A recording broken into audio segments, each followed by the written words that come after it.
Un de ces essais nous élève et nous aide à mieux comprendre le monde qui nous entoure. Journaliste historienne tunisienne, Sophie Bessis dissèque les rapports nord-sud depuis plusieurs décennies. Ce soir, elle nous parle de son nouveau livre, La civilisation judéo-chrétienne, anatomie d'une imposture.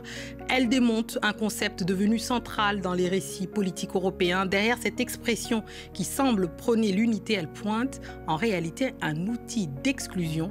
L'exclusion de l'islam, bien sûr, mais aussi l'invisibilisation des cultures juives arabes, notamment en Afrique du Nord. Sophie Bessis, merci beaucoup d'être notre invitée. C'est un plaisir de vous recevoir à l'occasion de cet essai. Merci à vous. Vous démontez justement le judéo-christianisme qui serait selon vous un mythe assez récent des années 80. Pourquoi selon vous ce concept prend-il si bien dans les discours politiques contemporains en Europe? Effectivement, il est apparu dans le langage courant dans les années 1980, au début des années 1980, même si on en a quelques traces, mais dans un tout autre domaine avant, qui est le langage savant de certains d'études théologiques, etc., où il pouvait y avoir dans l'Antiquité des rapprochements judéo-chrétiens, parce que le christianisme n'était pas encore tout à fait détaché à l'époque du judaïsme.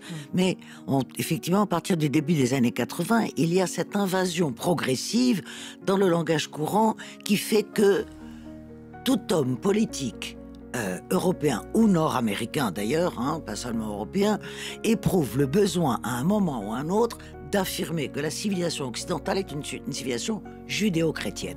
Bon.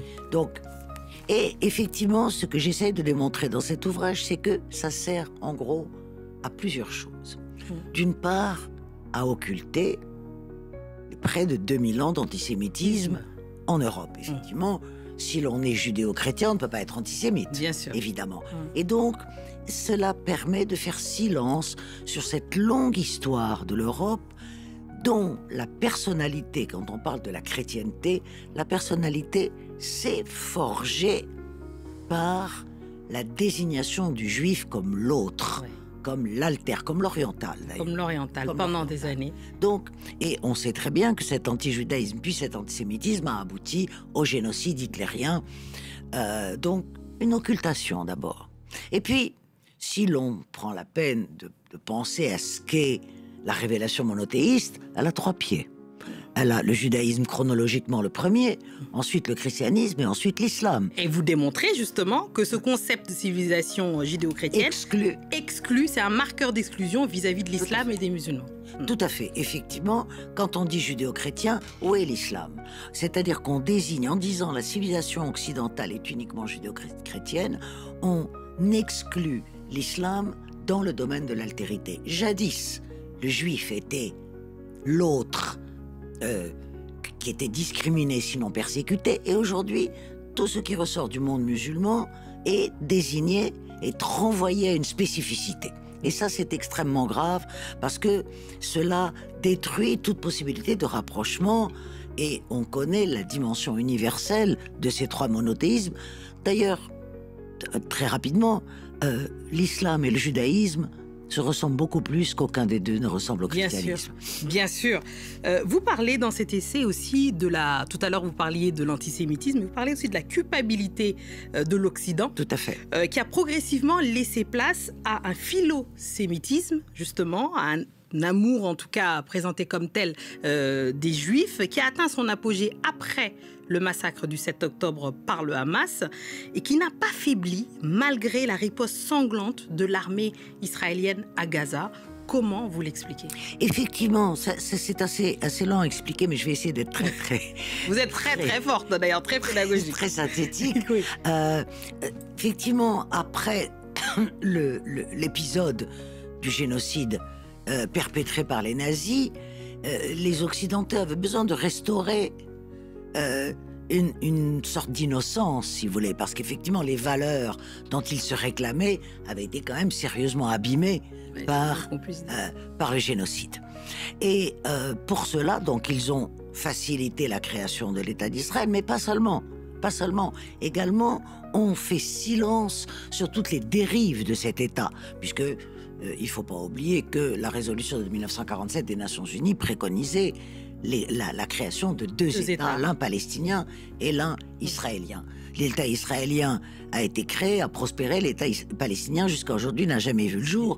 Et plus encore, il est très loin de voir le jour puisqu'Israël est en train de terminer sa colonisation de ce qui fut la Palestine mandataire. Et effectivement, il y a une espèce de lien maléfique, si je puis dire, entre la nécessité pour l'Occident de faire valoir ses valeurs et la défense d'Israël dans ce qu'Israël aujourd'hui a de pire. On sait que l'État israélien est aujourd'hui gouverné par une extrême droite expansionniste, guerrière, et on sait très bien ce que quelle qu'ait été la tragédie du 7 octobre, on sait très bien que la riposte israélienne va bien au-delà, en fait, d'une vengeance du 7 octobre. Il y a aujourd'hui plus de 50 000 morts.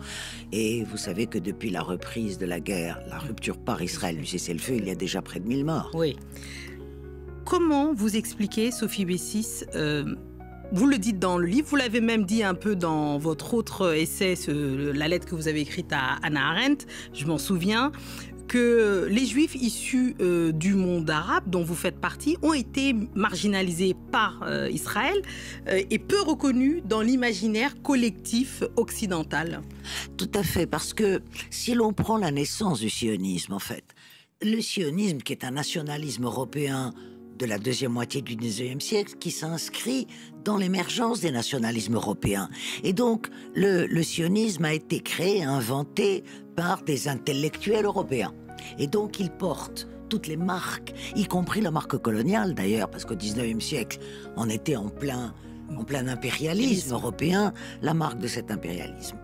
Et effectivement, ces intellectuels européens qui ont créé le sionisme et qui ont porté Israël sur les fonds baptismaux, si je puis me permettre, évidemment, ont totalement ignoré le judaïsme oriental. Et le judaïsme oriental est une des composantes du judaïsme mondial, qui a eu ses intellectuels, qui a eu ses théologiens, et par la force de l'histoire, disons, les Juifs d'Orient, l'Arriba c'est chez moi, c'est en Tunisie, les Juifs d'Orient ont émigré en Israël, mais ont été traités comme des subalternes en réalité, dans l'État israélien, lequel était gouverné par des Juifs d'origine européenne. Donc il y a eu, et cela fait partie, à mon sens, de ce refus de l'Orient. Ce refus de l'Orient, ce refus de... Parce que dans l'inconscient européen, comme dans l'inconscient israélien, des dirigeants israéliens, l'Orient, c'est le sous-développement, c'est la barbarie, voilà. Et ça, c'est extrêmement grave, parce que tant que il n'y aura pas cette reconnaissance de la dimension orientale, on ne peut pas créer un État et installer un État au cœur de l'Orient en niant son environnement. Merci infiniment Sophie Bessis d'être venue. Je rappelle, La civilisation judéo-chrétienne, anatomie d'une imposture, c'est aux éditions des Liens qui libèrent. N'hésitez pas, lisez ça, ça se lit très très bien et vous sortirez évidemment mieux instruit et plus élevé, c'est mon avis en tout cas. Merci à vous. Merci beaucoup, c'est la fin de cette édition. Merci à tous ceux qui nous ont suivis partout dans le monde et ce soir forcément de Tunis à Paris en passant par Tel Aviv et Gaza ce soir. Restez avec nous car l'actualité continue sur France 24.